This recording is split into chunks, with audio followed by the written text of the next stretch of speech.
Chère Tara, je suis la première femme libre et sauvage, châtiée pour avoir contesté une autorité arbitraire. Je fus diabolisée il y a fort longtemps pour avoir abandonné l'homme qui souhaitait faire de moi sa servante alors que j'étais sa moitié. C'est pourtant moi qu'on a choisi de punir pour cet abandon en maudissant ma descendance et l'ange qui sécha mes larmes. Après moi, les patriarches inventèrent Ève et nièrent mon existence en lui donnant le titre de femme originelle. Une simple servante castrée risquait moins de se rebeller qu'une femme entière et sauvage.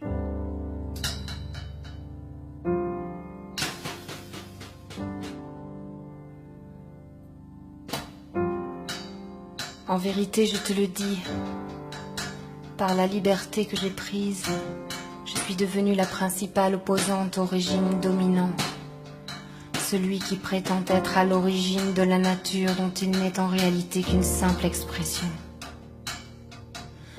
En vérité, je te le dis, aujourd'hui les qualités du féminin que sont le questionnement, l'inspiration et le doute sont réprimées sévèrement sous ce régime affreux.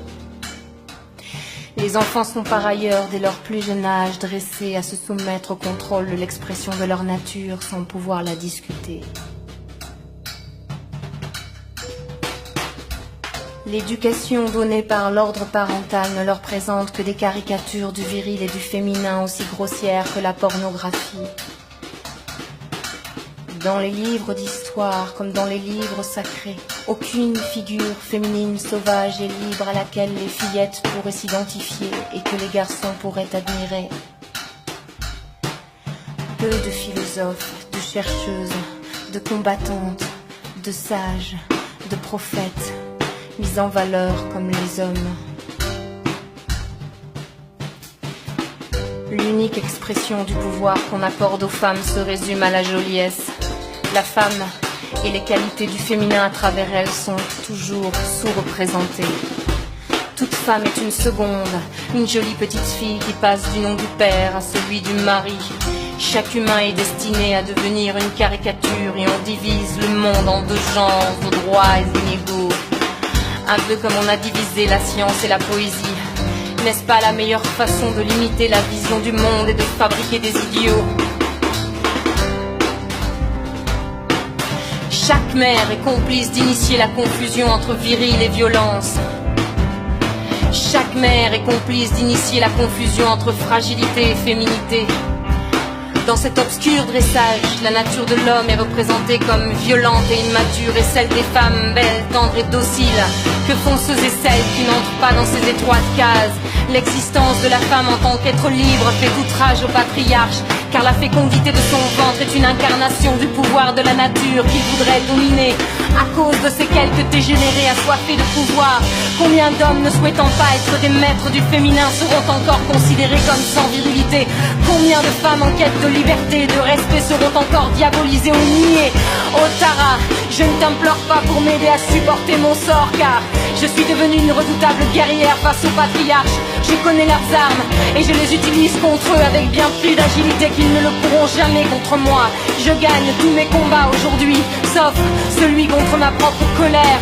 Sans doute faut-il devenir ce que l'on combat pour le vaincre. Sans doute faut-il devenir ce que l'on combat pour le vaincre, Tara.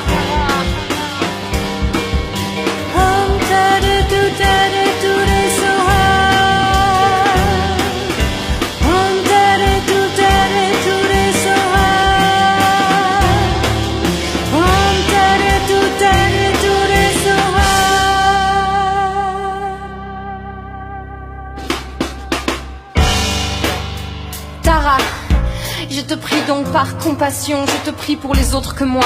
Je te prie pour les femmes et les hommes embourbés entre dictature et pulsion. Je te prie pour apaiser ma colère alimentée sans cesse par la vue de ce spectacle du féminin agonisant. Je voudrais juste que ta sagesse puisse inspirer les parents, en particulier les mères. Dis-leur de laisser pousser le désir et le sexe de leurs enfants sans castration ni culpabilité. Dis-leur de se libérer des traditions lorsqu'elles insultent la nature en eux et autour d'eux. Dis-leur que chaque enfant est constitué de deux parts égales, de féminin et de masculin, et qu'aucun enfant, garçon ou fille portant en lui la guerre des sexes ne peut accéder à l'épanouissement. On ne peut être heureux en violentant une partie de ce qui nous constitue. Dis à chaque homme qui porte un coup à une femme qu'il le porte à sa mère. À la création est la plus sensible partie de lui-même. Puis dis la même chose aux femmes. Dis aux femmes de tenter de ne pas devenir comme moi, pareil aux agresseurs dont elles sont victimes. Dis-leur qu'on souffre par l'injustice ou le sexisme et que la colère fait persister toute blessure, comme un despote justifiant sa présence. Dis-leur de retrouver en elles le féminin sauvage et de le faire respecter, car le féminin n'est pas la faiblesse. Le féminin n'est pas la faiblesse. Le féminin tire parti de la force de la nature à travers son inspiration. Dis-leur que l'univers est niché dans le ventre d'une femme et que l'histoire de l'humanité ainsi que son évolution est racontée par chaque embryon qui se forme. Douce et puissante Tara, après plus de 2000 ans de mensonges et de vie sous dictature, je voudrais que le féminin retrouve la place de créateur qu'il mérite dans le cœur de chaque humain. Je voudrais tant que chaque homme puisse protéger le féminin qui vit en lui, autour de lui. Je voudrais tant que chaque femme puisse ne plus craindre le masculin qui vit en elle, autour d'elle. Car en vérité, je te le dis, la crainte n'est pas le respect. La crainte n'est pas le respect. Dis à chaque humain qu'il devienne enfin le responsable éclairé de ce qu'il a semé. Mon ange et moi ne sommes pas des démons tentateurs, mais l'expression de la nature bafouée et en colère en eux. Fais cela pour moi, Tara, avant que la nature en et autour de nous s'exprime encore plus violemment qu'elle ne le fait aujourd'hui. Tara, Tara, Tara.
Douce Tara, ma penseuse, mon espoir, Lilith.